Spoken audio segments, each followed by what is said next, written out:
غصے کے مرض میں اگر مبتلا ہیں تو ضرور تکبر اندر موجود ہے۔ دوسروں کی جوتیوں کی حفاظت میں اپنا دوشالہ مت گواؤ۔ حکیم الامت تھانوی رحمۃ اللہ فرماتے ہیں بعض اساتذہ طلباء کو خوب مار رہے ہیں، خوب مار دھاڑ کر رہے ہیں، غصے کے تقاضوں پر عمل کر رہے ہیں، تو بھائی اپنا ایمان تو برباد ہو رہا ہے، جس کو سمجھنا چاہیے۔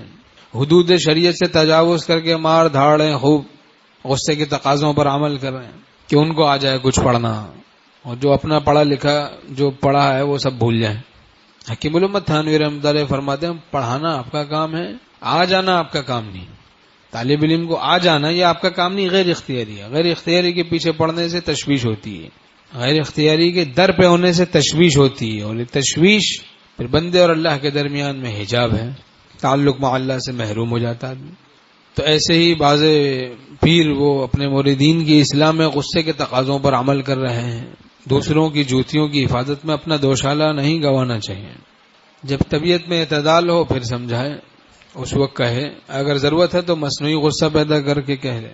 ایسے ہی والدین بعض اولاد کو خوب غصے کے تقاضوں پر عمل کر رہے ہیں، مار رہے ہیں خوب، تو بھائی یہ تکبر کی بات ہے۔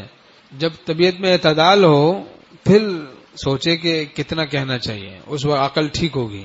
جب غصے سے مغلوب ہوتا ہے آدمی تو عقل ٹھیک نہیں ہوتی۔ حدیث شریف میں منع ہے، غصے کے وقت میں فیصلہ کرنا منع ہے، لا تغضب، حدیث شریف میں غصہ نہ کرو۔